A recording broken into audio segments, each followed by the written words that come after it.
Alrighty, so thank you so much for being here. Would you like to give a little bit of an introduction of who you are? Yes, this is Jarle, and I'm the bass guitarist and songwriter of the Norwegian band Vreid. Alrighty, so awesome to get to talk to you. Absolute legendary bassist, and super excited to talk about sort of new material because it has been a hot minute since Lifehunger, and I wouldn't doubt that COVID, the pandemic, and the way that it's been sort of shaping up to be, it's definitely been treating your music and impacting the band. And I've just been curious of how new material has been in the works throughout this as the band and how it's affected you. Well, like I think it was end of 2019, was thinking about starting with new material, and so the plan was all along to kind of work on a new album in 2020. But of course, we got plenty more time for it than we can imagine. So Yeah. it's been I've been spending almost all summer, all autumn in the studio or out working with uh, everything related to this project. So it's I think I never spent so much time on album before. So it's been good, but now it's I'm also kind of feeling good to get rid of it, get it out there. Yeah. There's just so much build up, like from the period of Life Hunger to now. And Life Hunger, there was actually a couple things that were really interesting about that album that stood out to me in comparison to some of the other material. And I suppose right off the bat, the first part was the incorporation of clean vocals specifically on this album, and how it's always been such a touchy subject for extreme metal, black metal. But obviously, the band has always had a focal point, both where they came from with the artistic roots and now with atmosphere, and it was handled so well there.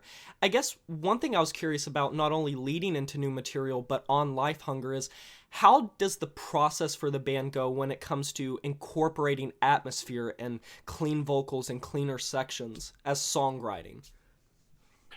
Well, I think it's a natural part for us, and it's always been there. It's like even back when I wrote songs for Windir 20 years ago, it was kind of the same approach. We always liked that kind of melodic, atmospheric part, and to incorporate parts of with clean vocals has always been a thing that we were trying to, make our music more interesting and more challenging. For me, it's always important to kind of also, not use it too much, because then I feel that we kind of change the whole sound that I'm searching for. But used at the right time in a certain amount, I think it flavors the music a lot. But if it kind of takes over too much, then it's changing the whole expression that we want to have. So, but that said, I always have kind of, when I write songs, I have a pretty early stage, a clear vision of where I want to use some different vocal lines and a more atmospheric parts. Yeah, because if you don't find that equilibrium, that sort of balance between soft and heavy, it ends up just outweighing one or the other. So I think sort of finding that middle is very important when you're wanting to have like two separate sounds entirely. And sort of to piggyback on something you mentioned, which was something I definitely wanted to talk about, is considering the band began very soon after Winder, how did it come to pass that it would be a new band with a slightly different approach, or was it sort of at all difficult or nerve-wracking to begin that musical journey so soon after the last ended, and paired with the passing, was there ever a feeling that it might be too soon, or that you guys didn't really know how you wanted to take the project in the future? Well, yeah, maybe it was too soon.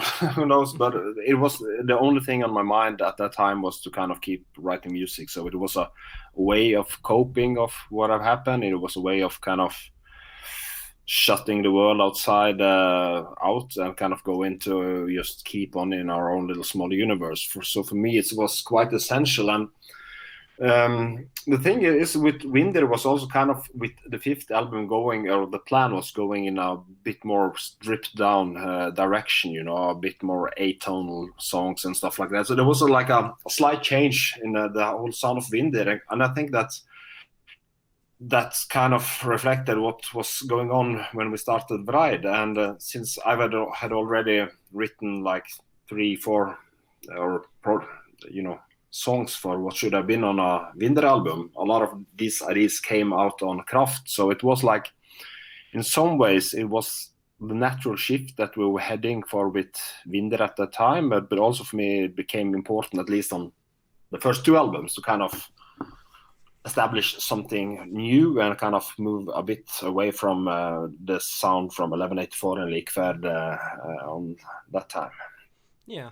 When exactly did the decision come about that, this was going to be a new band entirely and not just the continuation of Windir? Like, was that a conscious decision, or was it just it's time to move on to something different now? Yeah, it felt immediately, because when without Terje, I couldn't imagine a Windir anymore. It was like it just felt wrong. It was his project. It was his who started the whole thing. And even though we wrote the last 2 albums together, and something will always have been missing as Windir. That said, I think that Vreid in many ways it's not like it's not completely new. It's just a natural continuance, but it's missing Terje, and it's not had him on the first part made us kind of take all the choices ourselves and go in whatever direction we went. And for us, it's not been conscious move that we have to do sound like this and we have to start out like this. The only thing we've been really decisive on is just to follow the path at the time, how we feel about it. So it's Moment like to moment, album to album. absolutely. And I hate put limitations on myself when I create music. And it's like, of course, we work within a musical universe and we have a sound after so many years. But I always like to explore new elements. Without it, it's getting boring and meaningless. Yeah. And, like you said, something that you mentioned is how it felt like it was the continuation. It wasn't the most different, even though it was a new direction. And Windir's influence on the band, as well as many other projects that members have been a part of, as you've all had many mutual bands and non-mutual bands. Windir was always very centered around having that atmospheric edge, having that sort of melodic edge that set the band apart from others.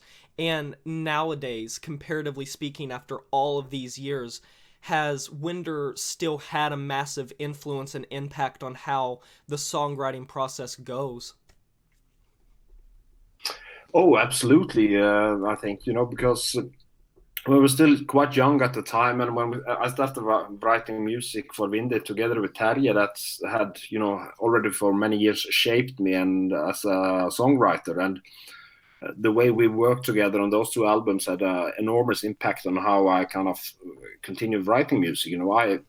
My approach to it was maybe a bit more dirty and a bit more raw than his. His was more of the kind of the bigger landscapes and the bigger musical landscapes and the big atmosphere. But as during those years, we also kind of crossed paths more and more. And he wrote more and more brutal music, and I started to more incorporate this and be ambient and atmospheric elements. So the whole process of Windir, of course, was important in shaping me as a songwriter, and it will always be in my backbone. Yeah, because when you have something that's so important, it's hard not to have that, even if it's subconscious. Like, it's always sort of in the back of your mind in some way because you were so used to that for so long. And, Yeah, you know, yeah. to sort of go alongside the atmosphere, whether it be sort of the location the project comes from or how dark some of the lyricism can be.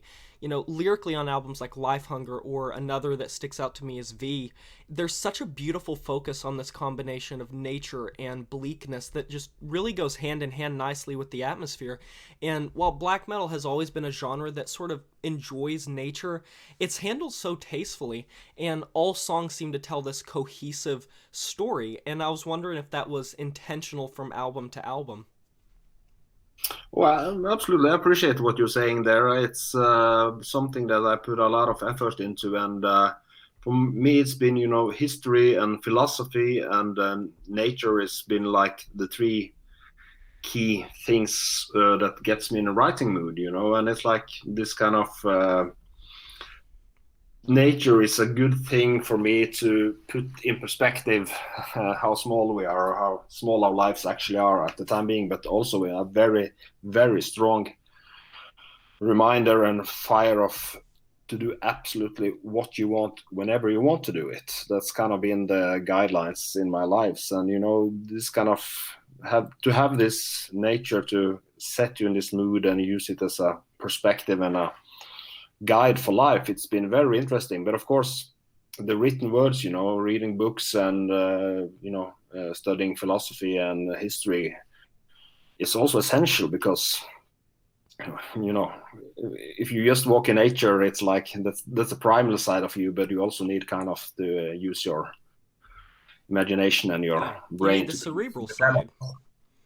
Yeah. Yeah.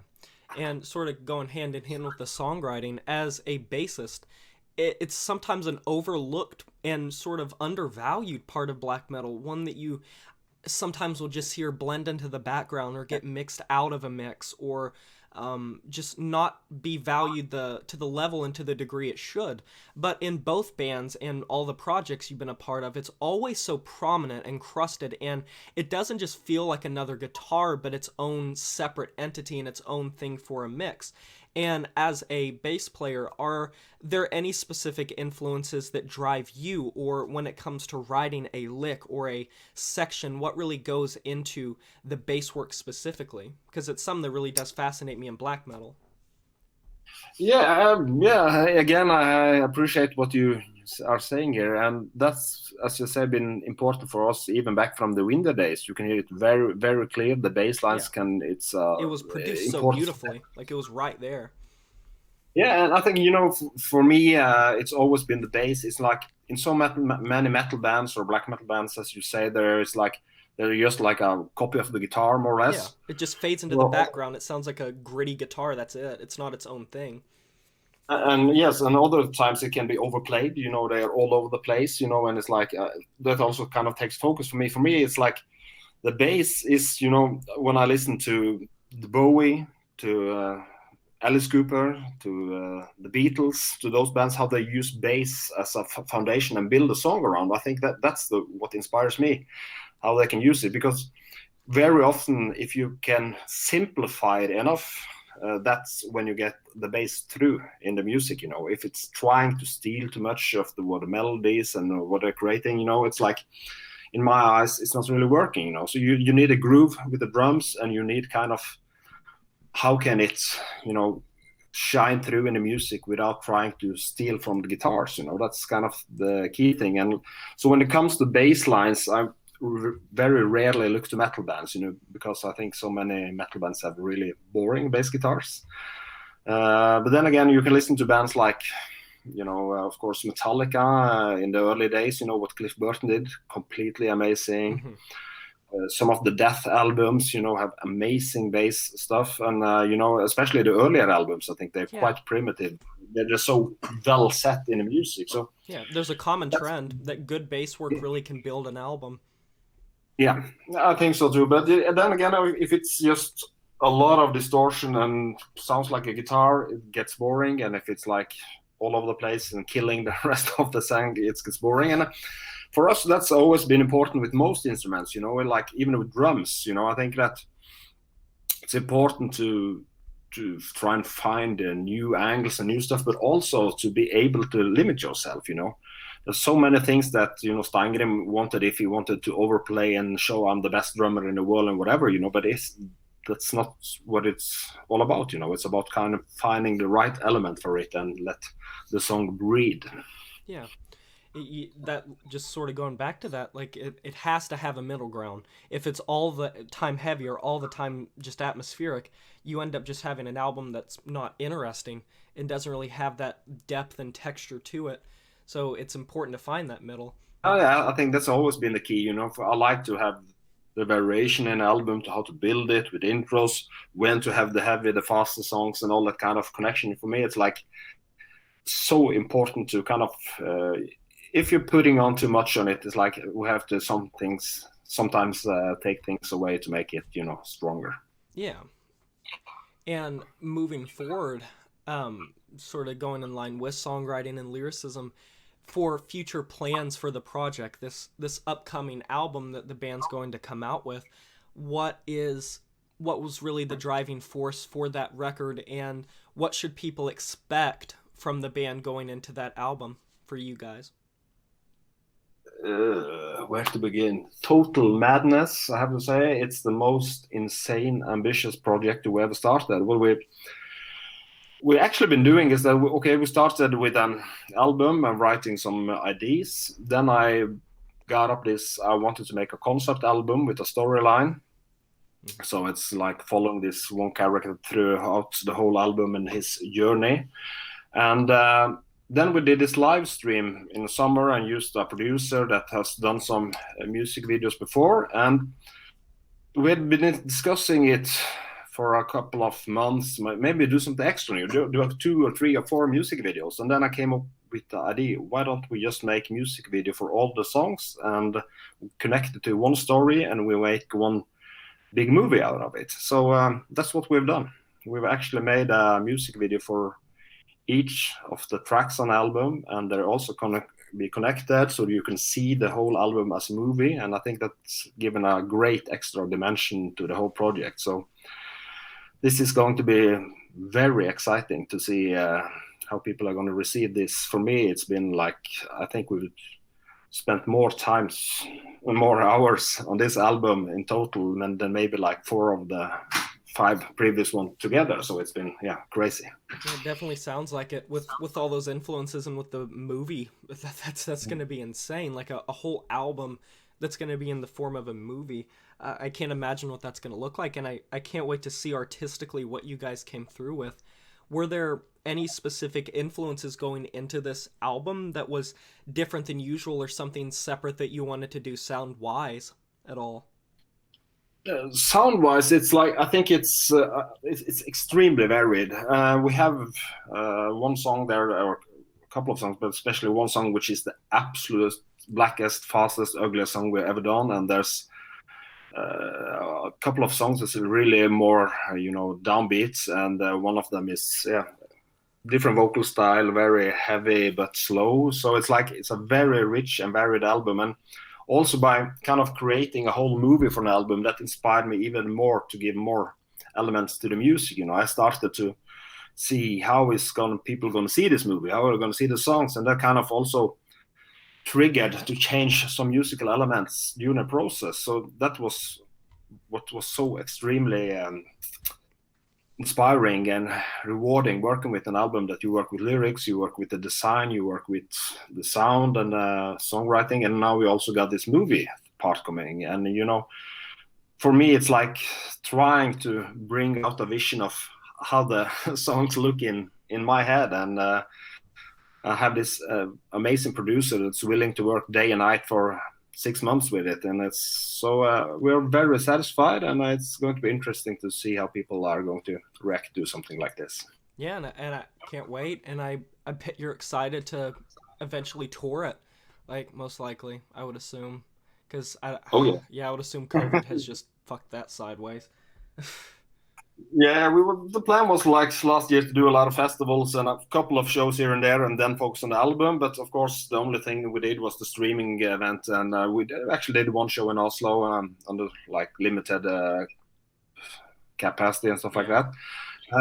But this summer the plan was supposed to start in April and do a lot of good festivals and stuff, but doesn't look that good at the moment. So we'll see. I've kind of stopped hoping or believing. I just preparing. We're going to start rehearsing anyway and make ourselves ready, and whenever it opens we will be there. Yeah, it's a very unpredictable time. Like, it'll happen when it happens. I don't think anyone knows at this point. Absolutely not. So I think just to stay on top of a game, trying to find ways to be creative and work with it. So we haven't had a problem with that so far. We've been spending so much time working on this new project, but if it goes another year and nothing happening, I think it's going to be awful, because I need to get out there again. I need to be creative. I can't just sit a year and not work with music or without doing shows. That would be like, I don't know what to do. Have to start a new project, I guess. Oh, it's got to be working on something. Yeah. All right. So think that should about do it. Do you have any closing thoughts before we close this thing down? Well, I just hope that people are doing quite okay out there, and we are so much looking forward to present, a couple of songs during next month and the album and the movie, and hopefully we will go out there again during summer and autumn and meet people. Nothing will please me more. Yeah, for sure. So thank you so much for being here. I really appreciate it. Thanks a lot. It was great. One of the first interviews in this session, so it's good to get the ball running. Yeah, absolutely, and would love to talk to you again sometime with new material. All right. Thanks a lot. Thank you so much, and thank you all for watching. I really appreciate it. Farewell.